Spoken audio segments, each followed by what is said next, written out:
Hello and welcome back once again to Steven Sir Makes It Easy, where me, Steven Sir, tries to make your life a little bit more simpler with concepts concerning accountancy and finance. Before I get started with the task for the day, very quickly a few reminders. You can connect with us on our Facebook page, our Instagram ID, as well as the Twitter handle. And the most important one is the Telegram channel given above.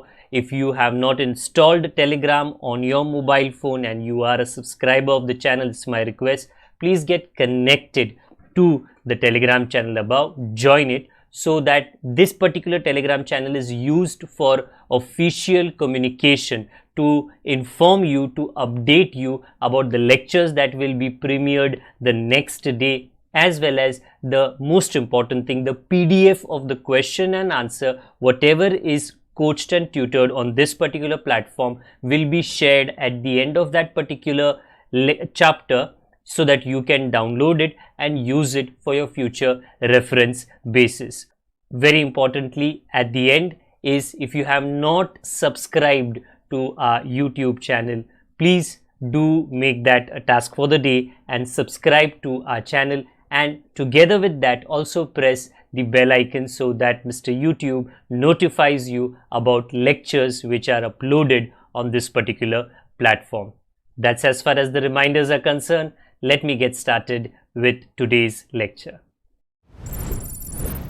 Hello and welcome back to Steven Sir Makes It Easy, जहाँ पे मैं थोड़ी आज कोशिश करूँगा खास करके वो बच्चे जो FIJC में है, जो 11th स्टैंडर्ड में अभी एडमिशन ढूंढ रहे हैं या तो उनका एडमिशन हो चुका है और उन लोगों को सब्जेक्ट्स के बारे में थोड़ी कन्फ्यूजन है।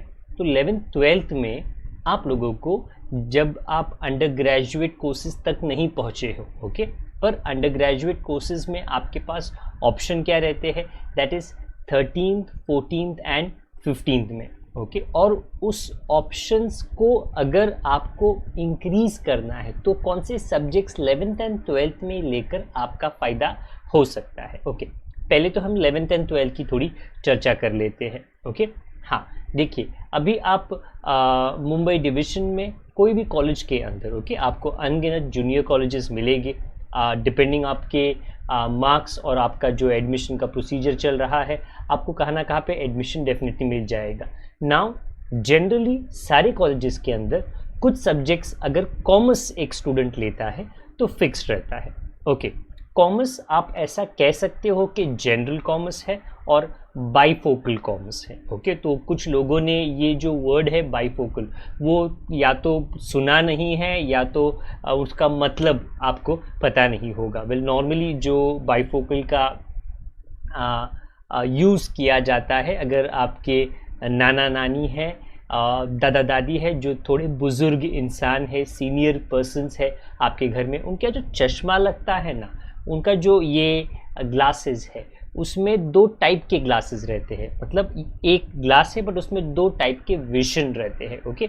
एक हिस्सा रहता है जहाँ पर वो नज़दीक का देख सकते हैं और बाकी के हिस्से में अगर वो नज़र मारे तो वो दूर का सही से देख सकेंगे, तो उसको कहते हैं बाईफोकल। बाई मतलब दो।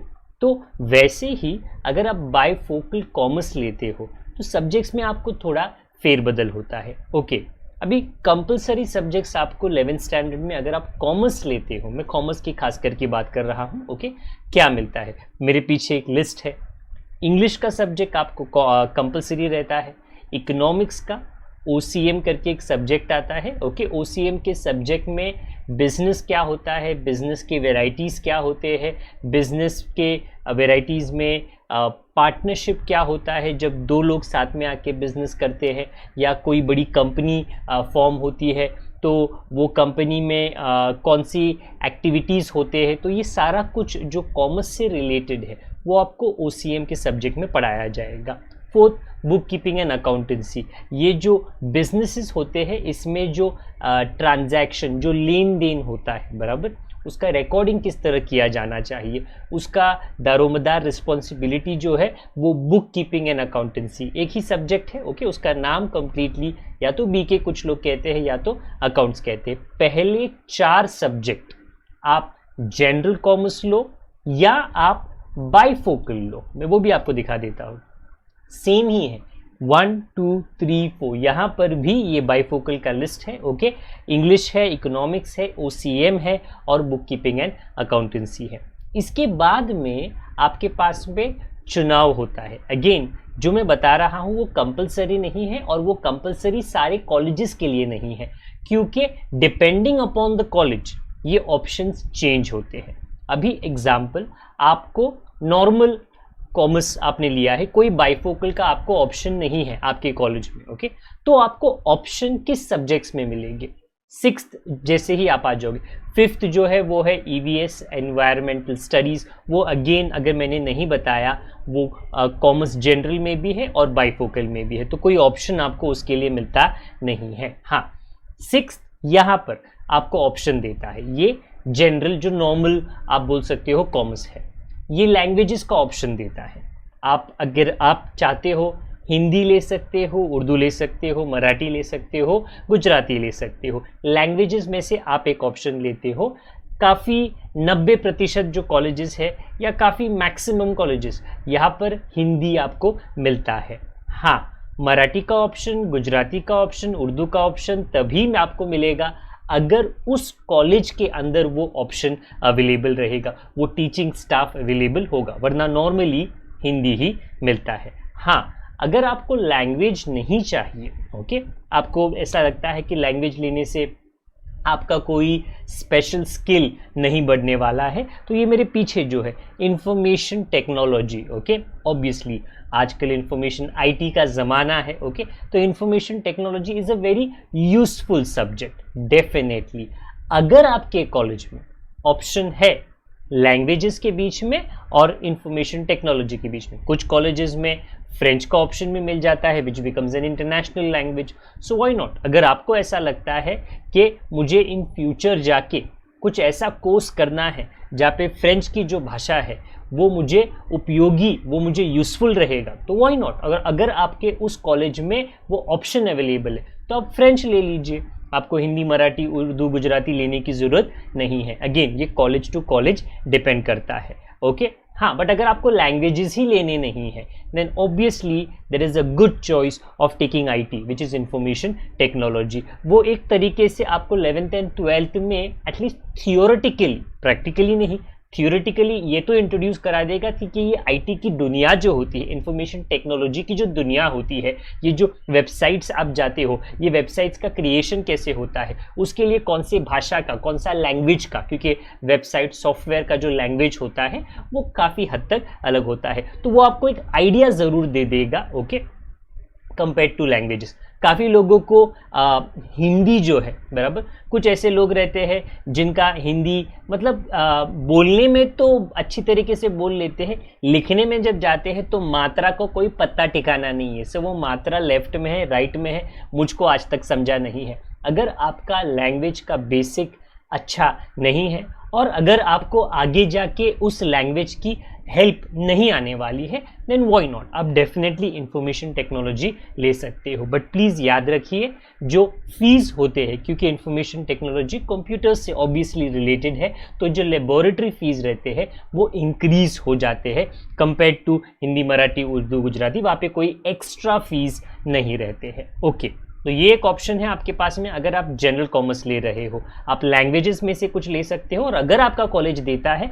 आप इंफॉर्मेशन टेक्नोलॉजी भी ले सकते हो। इंफॉर्मेशन टेक्नोलॉजी मेरे हिसाब से, मेरे पर्सनल ओपिनियन में, is a better scoring subject compare to languages. Quite simply put, अगर आप लैंग्वेजेस के अंदर वैसे वो हिंदी, मराठी, उर्दू, गुजराती हो, ओके, आप कितना भी लिख लो, कितना भी बड़ा आंसर लिख लो, कि फुल मार्क्स मिलना काफ़ी हद तक इम्पॉसिबल होता है। तो 12th स्टैंडर्ड में खास करके जो आपका बोर्ड एग्जामिनेशन का लेवल है वहाँ पर compare to a Hindi and IT there is a possibility कि IT के अंदर आपको बेहतर मार्क्स मिल सकते हैं। ओके, ये मेरा पर्सनल ओपिनियन है। ओके, लास्टली जो नेक्स्ट ऑप्शन आता है, एक कॉमर्स जो जनरल कॉमर्स लेता है उनका है SP and maths. Very simply put, SP एक थियरी का सब्जेक्ट है, बराबर, और मैथ्स कंप्लीटली एक कैलकुलेटिव बेस्ड सब्जेक्ट है। ओके, अब मैं इसके और आपके फ्यूचर के बारे में के मतलब है 13th 14th और 15th के बारे में क्या कनेक्शन है, वो कनेक्शन में आपको कोशिश करता हूँ समझाने की। देखिए, काफ़ी लोग मैथ से उनके स्कूल के टाइम से ही डरे हुए होते हैं, क्योंकि उनका मैथ्स का फाउंडेशन इतना अच्छा होता नहीं है। तो जब उनको ऑप्शन दिया जाता है, ओके आप मैथ्स मत लो, आप एसपी ले लो, वो झपट लेते हैं, भाई हमको तो एसपी दे दो, हमको मैथ्स भुगतना नहीं है, हमको मैथ्स के वजह से सफ़र करना नहीं है। देखिए, आपको 11th एंड 12th में डेफिनेटली मैथ्स एक सफ़र लगेगा, ओके बाय, वो मैं इंग्लिश के ओके सफ़र की बात कर रहा हूँ, नॉट हिंदी के सफ़र की। ओके, मुश्किल लगेगा, मेहनत का सब्जेक्ट लगेगा। ओके, कुछ बच्चे सोच समझ के मैथ्स लेते हैं, क्यों? क्योंकि मुझे फ्यूचर में ऐसा कोर्स करना है जिसके लिए मैथ्स 11th एंड 12th का मुझे ज़रूरत पड़ेगी। वेरी सिंपल, अगर आपको, मैं नहीं बोल रहा हूँ मेहनत नहीं करना, बट मैथ्स से आपको अगर थोड़ा डर लगता है, अगर मैथ्स का आपका बेसिक इतना अच्छा नहीं है, तो आप एसपी ले सकते हो। सेक्रेटरियल प्रैक्टिस एक पूरी तरीके से 11th एंड 12th में कौन सा सब्जेक्ट है? थियरी का सब्जेक्ट है। आपको ये सिखाया जाएगा कि एक कंपनी का सेक्रेटरी, ओके, जो फिल्म में, जो सीरियल्स में ऑफिस के बाहर सेक्रेटरी बैठी है, नहीं, ये वो वाला सेक्रेटरी नहीं है, ये कंपनी का सेक्रेटरी होता है, काफ़ी हाई लेवल पे होता है, और इनकी जिम्मेदारियाँ अलग होती है कि इनको शेयर होल्डर्स के साथ में बातचीत करनी है, लेंडर्स के साथ में बातचीत करनी है, कॉरेस्पॉन्डेंस करना है, मिनट्स की तैयारी करनी है, एक्सेट्रा एक्सेट्रा एक्सेट्रा, थियरी है। ओके, अगर आप थोड़ा करेज दिखाते हो, थोड़ा साहस दिखाते हो, थोड़ा हौसला बढ़ाते हो, तो मैं आपको डेफिनेटली एनकरेज करूँगा, क्या आप मैथ्स ले। यस, मैं आपको इतना भी बताऊँगा, अगर आप मैथ्स लेते हो तो 11th एंड 12th में मज़ा थोड़ा कम ज़रूर हो जाएगा। अगर आपका कोई फ्रेंड ऐसा है जिसने एसपी लिया है, तो आप बोलोगे अरे यार ये तो मतलब ज़्यादा ही मज़ा कर रहा है, मैंने मैथ्स लिया है, इतने सम है, मुझे इतनी मेहनत करनी पड़ रही है, इतनी प्रैक्टिस करनी पड़ रही है। Please note, 11th and 12th में ये मेहनत आपको फल 13, 14, 15 के लिए ज़रूर देगा। अगर 11th एंड 12th का मैथ्स आपको पता है तो आपका क्या फ़ायदा हो सकता है, जल्दी से मैं आपको दिखा देता हूँ। जब आपका 12th स्टैंडर्ड ख़त्म हो जाएगा तो आप 13, 14, 15 के लिए नॉर्मली, ओके, काफ़ी हद तक काफ़ी लोग आगे उसकी पढ़ाई करते हैं। आप कॉमर्स में हो तो मे भी आप कॉमर्स की पढ़ाई ही आगे जाके कंटिन्यू करो, क्योंकि साइंस एंड आर्ट्स दोनों की पढ़ाई में आप स्विच ओवर कर सकते हो। ओके, अगर आप कॉमर्स कंटिन्यू करते हो, बीकॉम, बैचलर ऑफ कॉमर्स, अभी आप बैचलर ऑफ कॉमर्स के अंदर काफ़ी वेराइटीज़ आपको मिलेगी। ओके, जैसे ऊपर मैंने डिस्प्ले पे लगाया है। ओके, तो आप देख सकते हो क्या क्या ऑप्शंस आपको मिल जाते हैं। ओके, आपको रेगुलर बीकॉम मिल जाता है। ओके, मतलब आपको 13, 14, 15 रेगुलर बीकॉम के अंदर करना है। ओके, मैं इसमें ज़्यादा डिटेल में नहीं जा रहा हूं, क्योंकि अभी के लिए आप जो 11th में हो आपको इतना डिटेल में जानने की ज़रूरत नहीं है। ओके, आप अकाउंटिंग एंड फाइनेंस ले सकते हो, आप बैंकिंग एंड इंश्योरेंस ले सकते हो, ये सारा बीकॉम ही है, बट ये एक अलग, इसको स्पेशलाइज्ड कोर्स कहा जाता है। मैनेजमेंट स्टडीज़ आप ले सकते हो, आप फाइनेंशियल मार्केट ले सकते हो। फाइनेंशियल मार्केट मतलब वो आपको स्टॉक एक्सचेंज की पूरी पढ़ाई सिखाएगा। बैंकिंग एंड इंश्योरेंस, आपको बैंक एंड इंश्योरेंस किस तरह से काम करते हैं,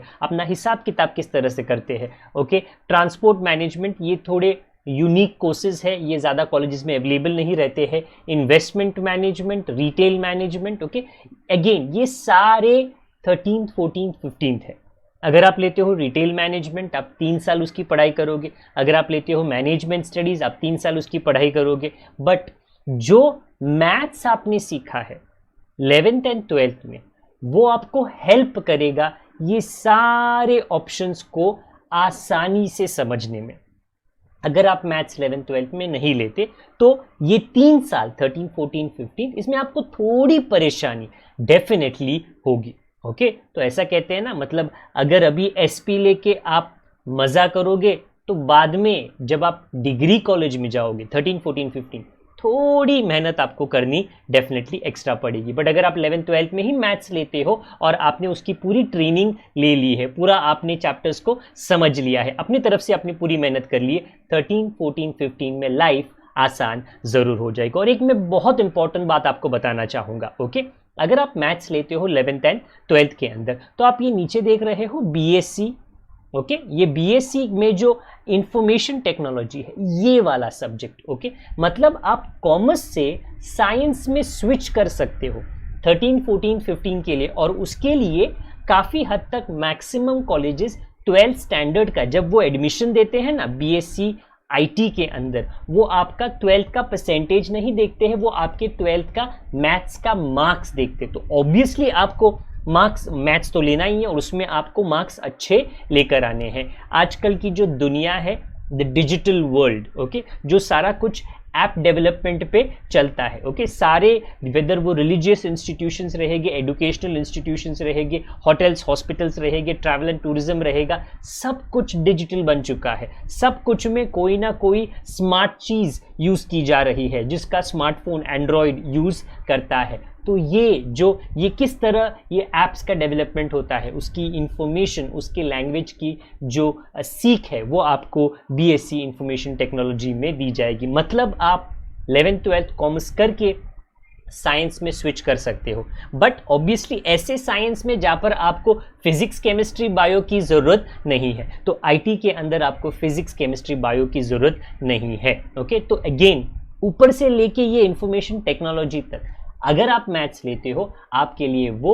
यूजफुल रहता है। इनफैक्ट इंफॉर्मेशन टेक्नोलॉजी में एंट्री आपको मैथ्स के ही वजह से मिलती है। यस एक और कोर्स डेफिनेटली ये साल से इंट्रोड्यूस हुआ है जिसको बीए कहते हैं, मतलब बैचलर ऑफ आर्ट्स। तो आप कॉमर्स से आर्ट्स में भी जा सकते हो, बट ये वाला ऑप्शन एक अवेलेबल रहता है, multimedia and mass communication. Okay मतलब अगर आपको एडवर्टाइजमेंट पसंद है, अगर आपको टीवी न्यूज़ एंकरिंग पसंद है, अगर आपको जर्नलिज्म पसंद है, तो उसकी पढ़ाई किस तरह की जाती है जो मास मीडिया के साथ कनेक्टेड है, जो मल्टीमीडिया के साथ में कनेक्टेड है, उसका टीचिंग आपको इसके अंदर जो आर्ट्स के अंदर जाकर आपको दिया जाएगा। अगेन ये डिपेंड करता है कि आप कौन सा कोर्स लेते हो, बट डेफिनेटली जब आप 13, 14, 15 की अंडर ग्रेजुएट की पढ़ाई कॉलेज में करने वाले हो, कि डिग्री कॉलेज में करने वाले हो, आपका जो चुनाव है अभी का, वेदर वो आपने एसपी लिया है कि मैथ्स लोगे तो ऑप्शंस बढ़ जाते हैं। ओके बट एसपी लोगे तो बीएससी आईटी का अगर किसी को वो करना है वो ऑप्शन डेफिनेटली नहीं मिल पाएगा। ओके सो मैंने आपका मैथ्स का अभी का और इन फ्यूचर का थोड़ा कनेक्शन आपको समझा दिया। हाँ अभी मैं आपको जल्दी से बता देता हूँ कि अगर 6th and 7th आप नहीं लेते और आपको बाइफोकल का ऑप्शन आता है 11th and 12th के अंदर, तो please note 6 and 7 are 2 different subjects, 100 marks के अलग अलग के सब्जेक्ट है। आप कुछ भी ले लो, 6 में कुछ भी ऑप्शन ले लो, 7 में कुछ भी ऑप्शन ले लो, बट जब आप बाइफोकल लेते हो तो वो 6 and 7 एक ही सब्जेक्ट बन जाता है। आई रिपीट 6 and 7 एक ही सब्जेक्ट बन जाता है, वो 200 मार्क्स के लिए आपको सिखाया जाता है, कंप्लीटली कॉलेज बेस्ड है। और वो कॉलेज कौन सा बाइफोकल का ऑप्शन देता है, मैंने यहाँ पर अलग कुछ ऑप्शंस दिए हैं, बट वो सारे कॉलेजेस में वही ऑप्शन मिलेगा ये कोई ज़रूरी नहीं है। बट आपको क्या मिल सकता है, प्लीज़ नोट ये एक पेपर है, ये 200 मार्क्स के लिए पूछा जाता है, क्योंकि बाइफोकल में प्रैक्टिकल ट्रेनिंग पे थोड़ी ज़्यादा अटेंशन दिया जाता है, which is good, not bad, which is absolutely good. Okay अगर आपको लगता है कि नहीं मुझे लैंग्वेजेस भी लेने नहीं है, मुझे इंफॉर्मेशन टेक्नोलॉजी से भी कुछ करना नहीं, बट मुझको ये जो यहाँ पे दिया गया है, वेदर वो कॉस्ट अकाउंटिंग हो, वेदर वो ऑफिस ऑटोमेशन हो, कॉस्ट अकाउंटिंग उसके नीचे थोड़ा आप बैंकिंग देखते हो, ऑडिटिंग देखते हो, ये अगर आप आगे जाकर सीए नाम का एक कोर्स है या सीएस नाम का एक कोर्स है या आईसीडब्ल्यूए नाम का, ये प्रोफेशनल कोर्सेज होते हैं ओके अकाउंटेंसी के कॉमर्स के फील्ड के अंदर, अगर वो इरादा आपका है then it is a very good alternative कि 11th and 12th के अंदर उस कोर्स का ओके उस प्रोफेशनल कोर्स का थोड़ा पढ़ाई आप अभी कर लीजिए, वो कॉस्ट अकाउंटिंग या बैंकिंग या ऑडिटिंग से डेफिनेटली हो जाएगा। बट बिसाइड्स दैट आपको ऑफिस ऑटोमेशन भी कुछ कॉलेजेस में मिल जाएगा, as well as electronics. Again ये सारे कॉलेजेस में ये सारे ऑप्शन नहीं, कुछ ऑप्शंस दिए जाते हैं, कोई ना कोई एटलीस्ट 3 ऑप्शन तो देता ही है, और वो 3 ऑप्शन में से आपको पूछता है आपको कौन सा सिलेक्ट करना है, वो आपको 200 मार्क्स के लिए आ जाएगा। So I repeat myself, whether आपको लैंग्वेजेस चाहिए कि नहीं चाहिए, ओके तो डिपेंड करता है आप लैंग्वेज लेते हो कि इंफॉर्मेशन टेक्नोलॉजी लेते हो, वेदर आपको मैथ से डर लगता है कि नहीं लगता है, ओके वो फिर वो डिपेंड करता है कि आपको एसपी लेना है कि मैथ्स लेना है। और अगर आपके कॉलेज में बाइफोकल का ऑप्शन मिलता है तो मैं आपको डेफिनेटली सजेस्ट करूंगा कि आप बाइफोकल के ऑप्शन को ले सकते हो, क्योंकि उसमें थोड़ी प्रैक्टिकल ट्रेनिंग बेटर दी जाती है कॉलेज के द्वारा। पर हर कॉलेज से कॉलेज टू कॉलेज ये डिपेंड करता है कि कौन सा बाइफोकल का सब्जेक्ट आपको मिलने वाला है। नुकसान किसी भी मामले में नहीं है। हाँ, अगर मैथ्स यहाँ पे जनरल कॉमर्स के अंदर लिया जाता है तो वो आपका जो डिग्री कॉलेज का लाइफ है 13, 14, 15 का थोड़ा आसान डेफिनेटली करा देगा। ओके, आई होप थोड़ी जानकारी जो मैंने आपको दी है 11th स्टैंडर्ड कॉमर्स के बारे में, जनरल और बाइफोकल, उसने आपकी थोड़ी कन्फ्यूजन को क्लियर कर लिया होगा। अगर कोई क्वेश्चन है, कोई डाउट है, तो आप प्लीज़ कमेंट बॉक्स का इस्तेमाल ज़रूर कीजिए और वो कमेंट बॉक्स में आप आपका डाउट डाल सकते हो। ऑल्सो नोट, यहाँ पर 11th स्टैंडर्ड के लिए जो अकाउंटेंसी का सिलेबस है वो कम्प्लीटली पढ़ाया जा रहा है, वो फ्री ऑफ कॉस्ट अवेलेबल है। आप वो लेक्चर्स ज़रूर देखें और वो लेक्चर्स देखने के बाद में अगर आपको कुछ समझ में नहीं आता है, कमेंट बॉक्स हमेशा है, आप वहाँ पर कमेंट दे सकते हो और मैं पूरी कोशिश करूँगा जल्द से जल्द वहाँ पर आपको एक्सप्लेनेशन डालने के लिए, आपका जो भी डाउट होगा उस बारे में। हाँ, उसके अलावा इकोनॉमिक्स का सब्जेक्ट मोस्ट प्रोबेबली जो थियरी सब्जेक्ट्स है वो भी 11th स्टैंडर्ड के यहाँ पर ये चैनल पे आपको अवेलेबल रहेगी। Okay, so that is it for me for today. अपना ख्याल आप रखिए, बड़ों का, छोटों का और सभी परिवार वालों का। Good day to all of you, god bless, bye for now.